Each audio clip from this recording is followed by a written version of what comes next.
नमस्कार। तो चलिए आज एक ऐसी कहानी की दुनिया में चलते हैं जो बलिदान, हिम्मत और एक ऐसे हीरो की है जिसके बारे में किसी ने सोचा भी नहीं था।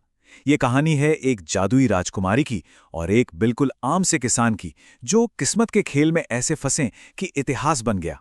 इस कहानी को शुरू करने से पहले एक सवाल, एक बहुत सीधा सा सवाल कि दया या करुणा के एक छोटे से काम की असली कीमत क्या हो सकती है। क्या एक पल की मेहरबानी किसी की पूरी किस्मत पलट सकती है? हमारी पूरी कहानी समझिए इसी सवाल के इर्द गिर्द घूमती है। और हमारी कहानी शुरू होती है एक आवाज से। एक किसान है राघव, जिसकी हताश पुकार में सूखे से टूटी उम्मीद और भविष्य का डर सब कुछ साफ झलकता है। ये आवाज हमें सीधा उसके संघर्ष की दुनिया में ले जाती है। कल्पना कीजिए एक गांव की, रामपुर नाम का, जो कभी अपनी हरियाली के लिए मशहूर था, पर अब सूखे ने सब कुछ तबाह कर दिया है। खेत बंजर हो चुके हैं और लोगों की उम्मीदें भी। और इसी गांव के पास है वो डरावना काला वन, एक ऐसी रहस्यमयी जगह जिसके बारे में कहते हैं कि जो वहां गया वो कभी लौटा नहीं। और हां, इसी घोर निराशा के बीच राघव का वो सफर शुरू होता है जहां उसकी मुलाकात किसी ऐसे से होने वाली थी जो ना सिर्फ उसकी बल्कि पूरे गांव की दुनिया बदलने वाली थी। तो ये है राघव, एक बेहद गरीब लेकिन उतना ही मेहनती किसान। उसके फटे पुराने कपड़े और चेहरे पर चिंता की गहरी लकीरें उसकी पूरी कहानी कह देती हैं। सूखे ने उससे उसका सब कुछ छीन लिया है और अब बस पेट भरने की एक आखिरी उम्मीद उसे उसी काले वन की तरफ खींच लाती है। उस खतरनाक सुनसान जंगल के बीचों बीच राघव की नजर एक छोटे से सफेद खरगोश पर पड़ती है। बेचारा एक कांटेदार झाड़ी में फंसा हुआ था और दर्द से तड़प रहा था। उस एक पल में राघव अपनी भूख, अपना डर सब भूल गया। उसका दिल पसीज गया और वो उस नन्ही सी जान की मदद के लिए दौड़ पड़ा। लेकिन जैसे ही राघव उस खरगोश को आजाद करता है, कुछ ऐसा होता है जो उसके होश उड़ा देता है। वो छोटा सा खरगोश इंसानों की आवाज में बोल पड़ता है। राघव के तो पैरों तले जमीन ही खिसक गई। वो समझ गया कि ये कोई मामूली जानवर नहीं है। राघव के इस एक छोटे से काम ने अनजाने में एक बहुत बड़े राज पर से पर्दा उठा दिया था। उसे अब पता चलने वाला था कि उसने जिसे बचाया है वो सिर्फ एक जानवर नहीं, बल्कि एक शापित कहानी की सबसे अहम कड़ी है। तो पता है क्या?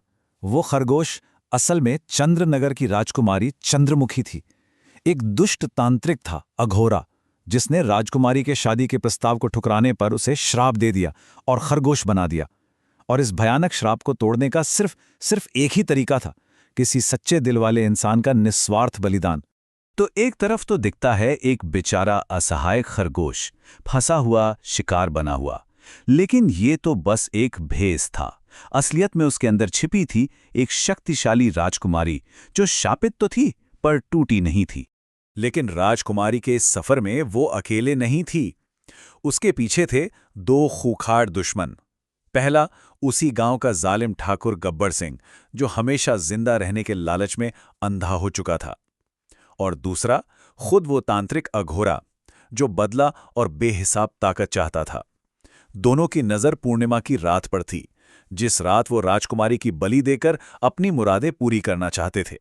और तभी जब ठाकुर के आदमी उसे घेर लेते हैं, राघव को एक फैसला करना था। और जानते हैं उसने क्या किया? उसने एक पल भी नहीं सोचा। उसने राजकुमारी को अपनी झोली में छुपाया और अपनी जिंदगी का पहला झूठ बोला। एक ऐसा झूठ जो किसी की जान बचाने के लिए था। राघव को एक पल के लिए लगा कि शायद सबसे बड़ी मुश्किल टल गई है, पर वो ये नहीं जानता था कि वो एक और भी गहरे जाल में फंसने जा रहा था। एक ऐसा जाल जिसे उम्मीद की चाशनी में लपेटा गया था। मदद की आस में राघव राजकुमारी को लेके ऋषि त्रिकाल के पास पहुंचता है। देखने में तो वो एक बड़े ज्ञानी संत लगते थे। ऋषि ने उन्हें एक गुप्त गुफा का रास्ता बताया, जहां एक जादुई मणि थी जो श्राप तोड़ सकती थी। लेकिन ये उम्मीद की किरण नहीं, एक बहुत बड़ा धोखा था। वो ऋषि और ठाकुर मिले हुए थे और वो गुफा सीधा बलि चढ़ाने वाली वेदी तक जाती थी। लेकिन उस गुफा में आगे बढ़ने की कीमत बहुत बड़ी थी। राघव को अपनी सबसे प्यारी चीज कुर्बान करनी पड़ी, अपने बचपन की सारी यादें। सोचिए, एक बेगुनाह को बचाने के लिए वो अपनी पहचान का एक हिस्सा तक मिटाने को तैयार हो गया। अपनी यादें गंवाने के बाद जैसे ही राघव आगे बढ़ा, उस पर मानो सच्चाई का पहाड़ टूट पड़ा। उसे एहसास हुआ कि ये सब एक जाल था, एक धोखा, जिस ऋषि को वो अपना रास्ता दिखाने वाला समझ रहा था, वही उसके सबसे बड़े दुश्मन का साथी निकला। तो अब सोचिए, राघव और राजकुमारी चारों तरफ से दुश्मनों से घिरे हुए, बचने का कोई रास्ता नहीं। और यहीं से शुरू होती है कहानी की असली परीक्षा, परम निस्वार्थ बलिदान की घड़ी। ठाकुर गब्बर सिंह अपनी जीत के नशे में जोर से हंसता है। वो कहता है कि आज सिर्फ राजकुमारी का नहीं, राघव का खून भी बहेगा। ऐसा लगा मानो उम्मीद की आखिरी किरण भी बुझ गई। और जैसे ही ऋषि वो बलि वाला खंजर उठाता है, राघव एक पल भी नहीं सोचता। वो सीधा खरगोश और खंजर के बीच कूद पड़ता है और वो तेज धार वाला खंजर सीधा उसकी कलाई में जा धंसता है। और बस वही एक पल, श्राप को तोड़ने के लिए बस यही तो चाहिए था, एक सच्चे इंसान के निस्वार्थ खून की सिर्फ एक बूंद। राघव की कलाई से बहता हुआ खून सीधा खरगोश के माथे पर जा गिरता है और उसी पल श्राप की शर्त पूरी हो जाती है। उसी लम्हे एक जोर का धमाका होता है, हर तरफ चकाचौंध कर देने वाली रोशनी फैल जाती है। और जब रोशनी छटती है तो उस खरगोश की जगह अपने असली रूप में खड़ी थी राजकुमारी चंद्रमुखी। राघव के निस्वार्थ बलिदान ने आखिरकार अपना जादू दिखा दिया था। तो एक बिल्कुल आम से दिखने वाले किसान के इस एक काम ने न सिर्फ एक राजकुमारी को बचाया, बल्कि एक पूरे राज्य की किस्मत बदल दी। देखिए, राजकुमारी चंद्रमुखी ने अपना वादा पूरा किया। जो गांव कभी सूखे की मार झेल रहा था, वहां अब नहरें बहने लगी, बंजर खेत फिर से हरे भरे हो गए और डर की जगह ले ली थी खुशहाली ने।